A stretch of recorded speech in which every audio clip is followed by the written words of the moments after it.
நீங்கள் பார்த்துக் கொண்டிருப்பது உங்கள் விஜய்.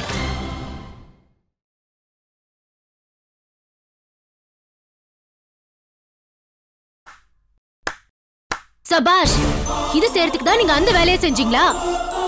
என்னடி சொல்ற? நான் சரியாதான் சொல்றேன்.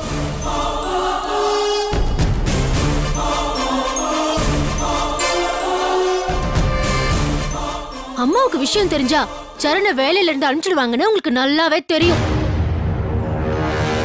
அப்படி தெரிஞ்சிருந்தோம் நீங்க வீட்ல போய் சொல்லிட்டு வந்திருக்கீங்கன்னா நீங்க வேணும்னே செஞ்சிருக்கீங்கன்னு தானே அர்த்தம்.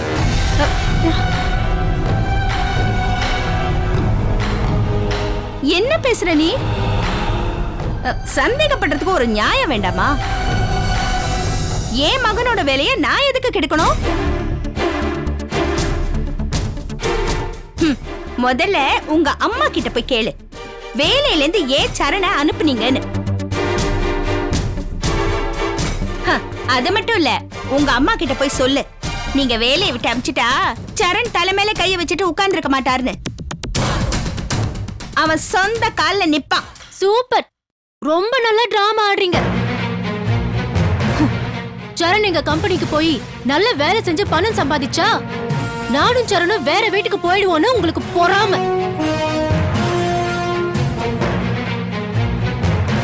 அதனாலதான் எங்க அம்மா கிட்ட நைஸா போட்டு கொடுத்து சரண வேலையை விட்டு தூக்கிட்டு இப்போ சரணுக்கு முன்னாடி ஒண்ணுமே தெரியாத மாதிரி நாடகம் ஆடுறீங்க.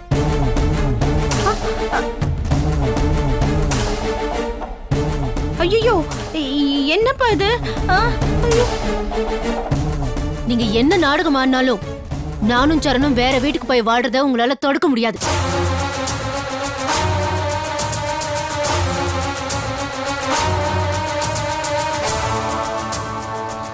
சித்தி, எனக்கு வேலை போயிடுச்சுன்ற ஆதங்கத்துல பேசிட்டு போறா. அதை நினைச்சு நீங்க ஒன்றும் ஃபீல் பண்ணாதீங்க. அவளுக்காக நான் உங்கள்ட்ட மன்னிப்பு கேட்கிறேன். நீ அதை விடு சரண், அவ வருத்தம் எனக்கு புரியுது. புருஷன் வேலை இல்லாம வீட்டுல இருந்தா எல்லா பொண்ணுக்கும் வருத்த வரத்தான் செய்யும். நீ இப்போ வேற ஏதாவது ஒரு வேலையை தேடு. நானும் அதை பத்தி தான் யோசிக்கிறேன் சித்தி. ஆனா என்ன வேலை பார்க்கறதுன்னு தான் புரியல. ஆமா, இதுக்கு முன்னாடி டூத் பேஸ்ட் பிசினஸ் தானே பண்ணிட்டு இருந்த, அதே பண்ணு. சித்தி, அதை செய்ய போய் தானே இங்க இவ்வளவு பெரிய பிரச்சனை. வேணாம் சித்தி, மறுபடியும் நான் அவளை காயப்படுத்த விரும்பல. சரண், நான் நீ காலம் பூரா இந்த வேலையை செய்யணும்னு சொல்லல, வேற நல்ல வேலை கிடைக்கிற வரைக்கும் இந்த வேலையை செய்யன்னு சொல்றேன்.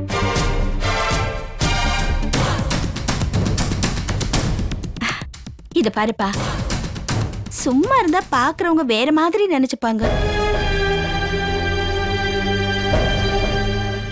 என்னப்பா யோசிக்கிற? சரி சித்தி, நீங்க சொன்ன மாதிரியே நாளையிலிருந்து நான் என் பிசினஸ் ஆரம்பிக்கிறேன். சரண், எனக்கு ரொம்ப சந்தோஷம்ப்பா. போ போ, போய் நீ கல்பனாவை சமாதானம் பண்ணு போ.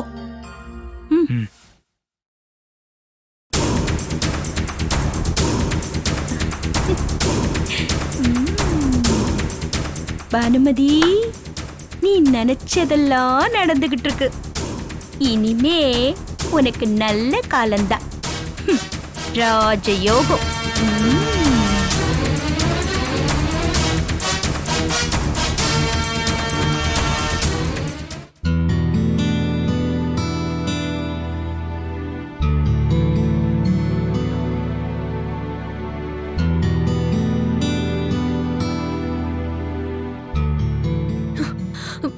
ஏமா இப்படி பண்ணீங்க? எதை பத்தி கேக்குற? அண்ணன் கிட்ட சொல்லி சரண வேலையை விட்டு தூக்கிருக்கீங்களே, அத பத்தி தான் கேக்குறேன்.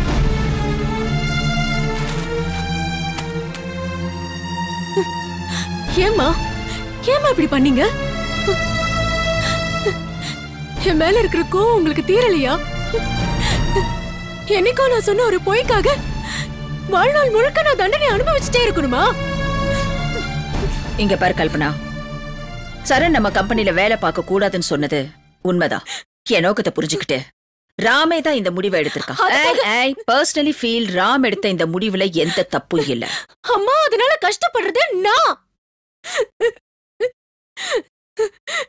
இந்த வேலைக்காக பெரியப்பா கிட்டயும் அண்ணன் கிட்டயும் நான் எவ்வளவு கெஞ்சினேன்னு தெரியுமா?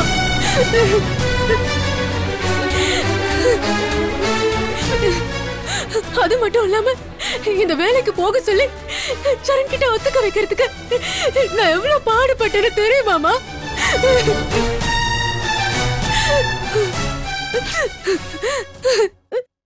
இது எதுவுமே தெரியாம அவரை ஒரே நாள்ல வேலையை விட்டு தூக்கிட்டீங்க.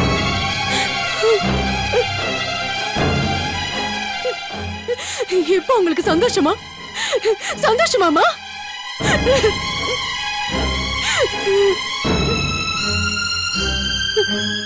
பிசினஸ்ல ஏமாந்து போய் வீடு வீட படியேறி டூத் பேஸ்ட் வித்துட்டு இருந்தாரு.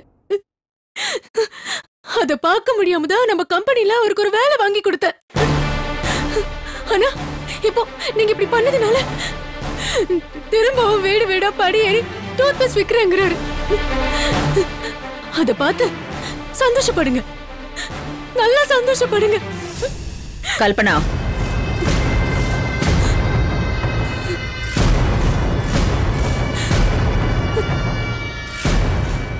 நில்லு.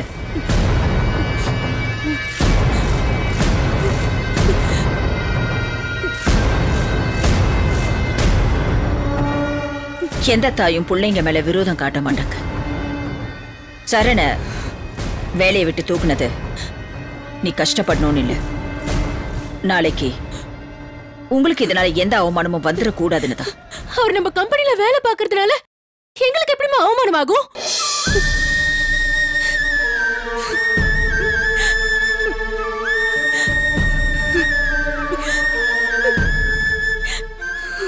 இத பாரு கல்பனா, சரண் புத்திசாலி, பொறுமைசாலி, விடாமுயற்சி உள்ளவன், தன்னம்பிக்கை உள்ளவன். அதனாலதான் அவனால டூத் பேஸ்ட் வியாபாரம் பண்ண முடிஞ்சது.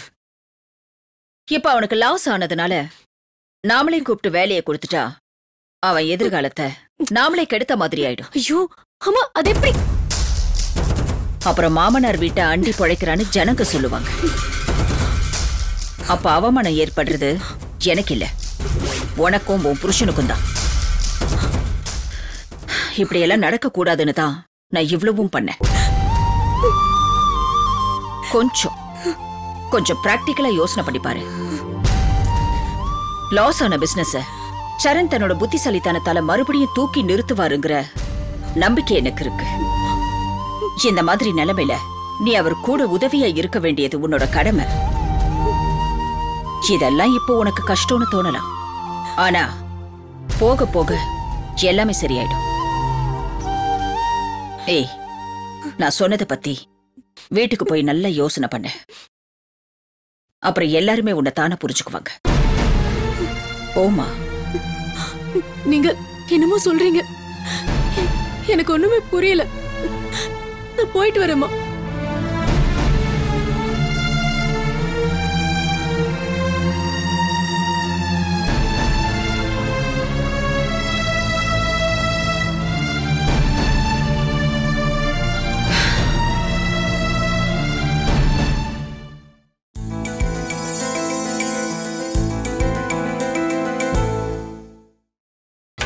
நீங்கள் பார்த்துக் கொண்டிருப்பது உங்கள் விஜய்.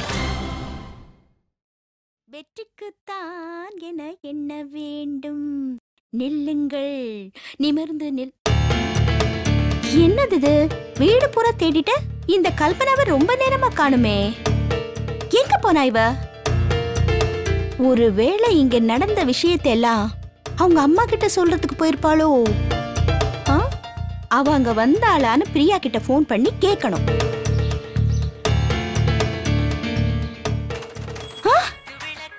ஐயோ, பிரியாவே தான். உனக்கு ஆயுசு 100டா. நான் இப்ப போன் பண்ணலாம் நினைச்சு அவளே போன் பண்ணிட்டா. என் மகனா மகதா குணத்துல அப்படியே என்ன உரிச்சு வச்சிருக்கா. பிரியா சொல்லுமா. ஆமா, ஒரு குட் நியூஸ். உன்னை நான் நினைக்கும் போதே நீ எனக்கு போன் பண்ணிருக்கேன்னா கண்டிப்பா அது குட் நியூஸா தான் இருக்கும். அம்மா நீங்க சொன்ன மாதிரியே சோப்பு தண்ணிய ஊத்தி விட்டு நான் அந்த சீதாவை கீழே விழ வச்சிட்டேன். அப்படியா? ஐயோ நல்ல அடி. ஐயோ எனக்கு கையும் உடல காலும் உடல ஒண்ணுமே புரியலடி.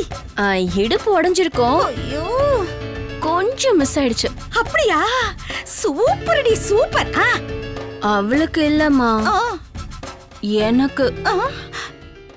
என்னம்மா சொல்ற? ஆமாம்மா, விழுந்தவள பாசமா காப்பாத்தலான்னு நடிக்க போய் உணர்ச்சி வசப்பட்டு நானும் விழுந்துட்டேன். அப்புறம் என்னாச்சு? சமாளிச்சு எழுந்து வந்துட்டேன். காரியம் சாதிக்கணும்ல. சித்ரா வந்து என்ன ஆச்சுன்னு கேட்டா. நான் சைகையாலேயே சொன்னேன். அவங்களுக்கு எதுவும் புரியாம வாயை திறந்து சொல்லுன்னு சொன்னாங்க. நான் இதுதான் சான்ஸ்னு வாயை திறந்து சொல்லிட்டேன். மௌன விரதம் போயே போச்சு. போயிந்து இட்ஸ் கான். அப்படியா? அப்படியே நானும் ஒரு நல்ல விஷயத்த சொல்ல கேளு. சொல்லுமா. காலையில ராம் வந்து சரண வேலைக்கு வரவே வேண்டாம்னு சொல்லிட்டு போயிட்டான்.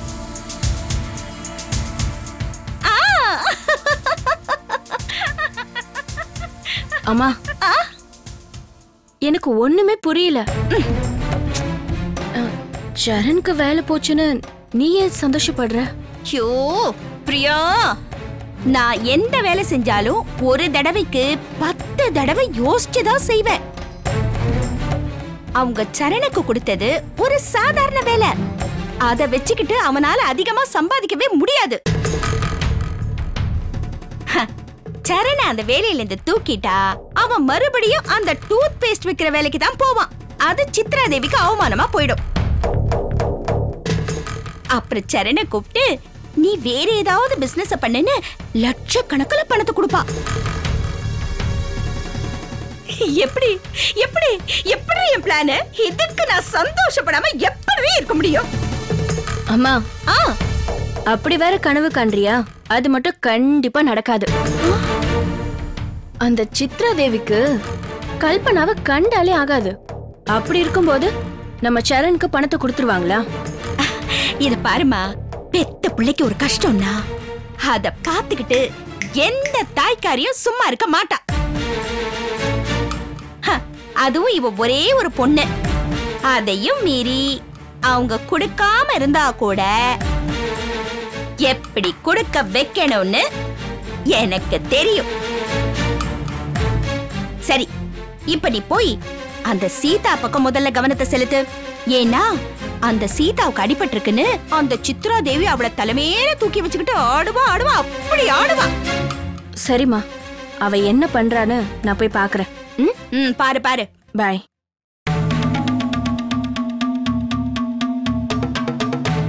பானுமதி,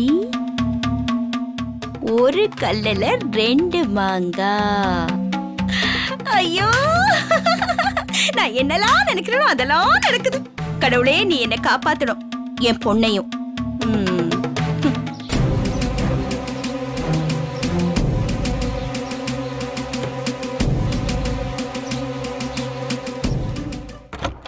சீதா, சீதா, எங்க போனா இவ? சீதா,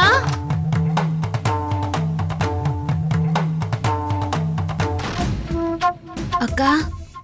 ஏய், இங்க வா. என்ன, எங்க போன நீ? ஏதாவது ஒண்ணுனா ஒரு குரல் கொடுத்திருந்தா ஓடோடி வந்து உனக்கு ஹெல்ப் பண்ணிருப்பல்ல. படுத்து ரெஸ்ட் எடுக்காம ஏன் இந்த வேலையெல்லாம் நீ செஞ்சிட்டு இருக்க? அக்கா, நீ விழுந்தது ராமுக்கு தெரியக்கூடாது. அவன் வரத்துக்குள்ள எழுந்து ரெடி ஆகுன்னு அத்தை சொன்னாங்க. ஓ, அத்தை சொன்னாங்களா? அத்தை சொன்னா சரியாதான் இருக்கும்.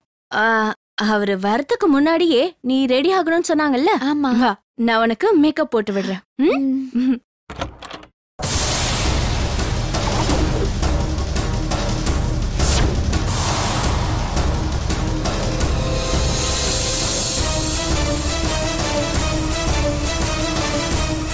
பிரியா, நீங்க என்ன பண்ற? நானா? எங்கயா?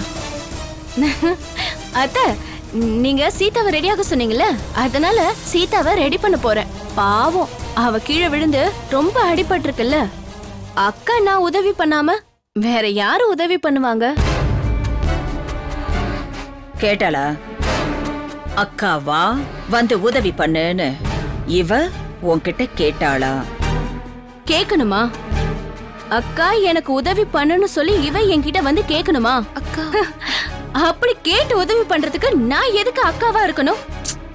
இப்ப பாருங்களேன், ஒரு நிமிஷம் நான் இங்க இல்ல, அதுக்குள்ள கீழே விழுந்து காலை உடைச்சுக்கிட்டா. இனிமே இந்த மாதிரி பிரச்சனை எல்லாம் வராம இருக்கணும் தான் நான் கூடவே இருந்து ஹெல்ப் பண்றேன். யாரு? நீயா? பிரச்சனை வராம இருக்கிறதுக்கு ஹெல்ப் பண்றியா? இவ பிரச்சனைக்கு காரணம் யாருன்னு எனக்கு மட்டும்தான் தெரியும் பிரியா.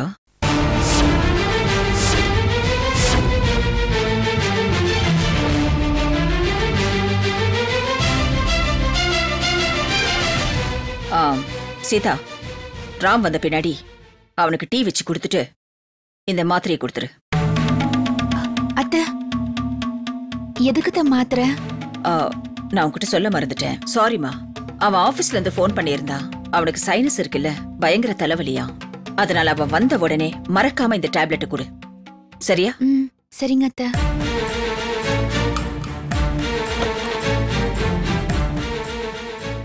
அக்கா, டீ போட்டு கொடுக்க சொல்லிருக்காங்க, நான் போயிட்டு வரேன். போமா போ. ஏய் பாத்து, பத்திரமா மெதுவா போ. வழியில வழிக்கு விழுந்துற போறமா, பாத்து போமா.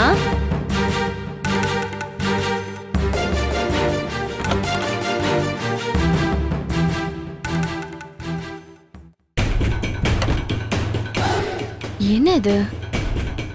எல்லா பிரச்சனைக்கும் காரணம் யாருன்னு எனக்கு தெரியும்னு அவ சொல்றாளே. ஒருவேளை நான் சோப்பு தண்ணிய கீழே ஊத்துனது சித்ரா தேவிக்கு தெரிஞ்சிருக்குமோ? அடப்போ, தெரிஞ்சா தெரிஞ்சிட்டு போட்டும்.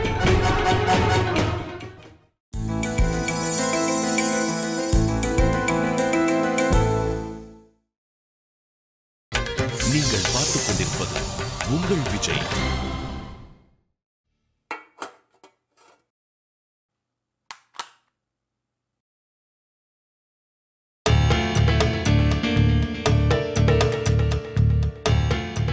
சீதா, என்ன பண்ணிட்டு இருக்க? தோ டீ போட்டுட்டு இருக்கேன்க்கா. ஓ அப்படியா, சரி வாங்க ஒரு நிமிஷம் வா.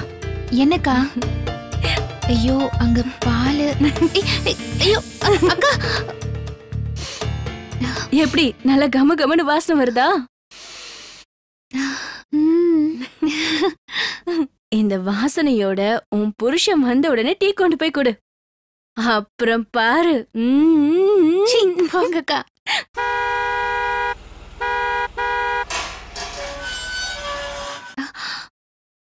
ஏய், உன் புருஷன் வந்துட்டாருன்னு நினைக்கிறேன், சீக்கிரம் போய் டீ கொடு.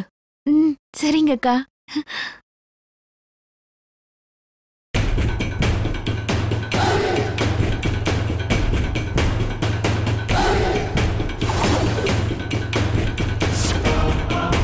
போடி, டீ எடுத்துட்டு போ. அவருக்கு சைனஸ் இருக்கு. இந்த சென்டால அவருக்கு தலைவலி அதிகமாயி உன்னை திட்டுன்னு திட்ட போறாரு.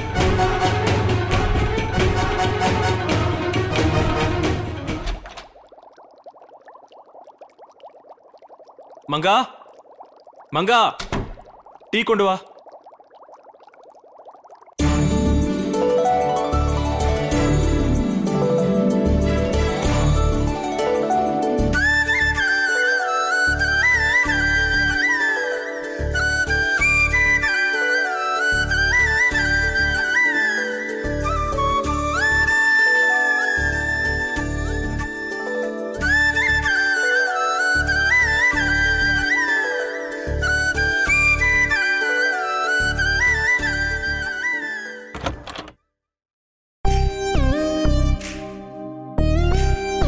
மங்கா,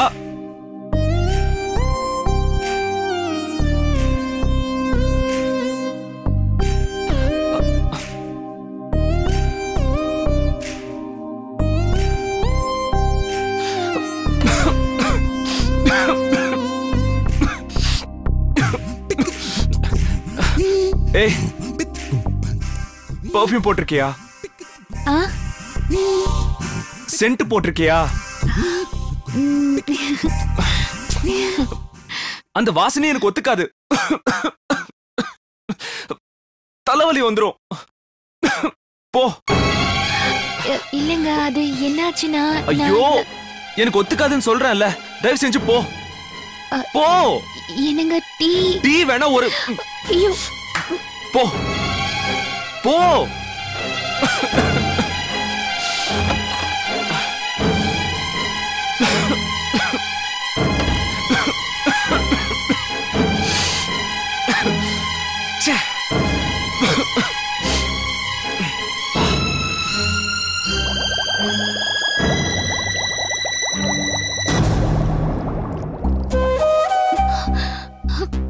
எதுக்கு என்ன எப்ப பார்த்தாலும் திட்டிட்டே இருக்காரு? மங்கா கிட்ட டீ கேட்டாரு, நான் எடுத்துட்டு போனது தப்பா? சென்ட் நானே அடிச்சேன், பிரியாக்கா தானே அடிச்சாங்க. அதுக்கு நான் என்ன பண்றது? எப்ப பார்த்தாலும் என்ன திட்டிட்டே இருக்காரு.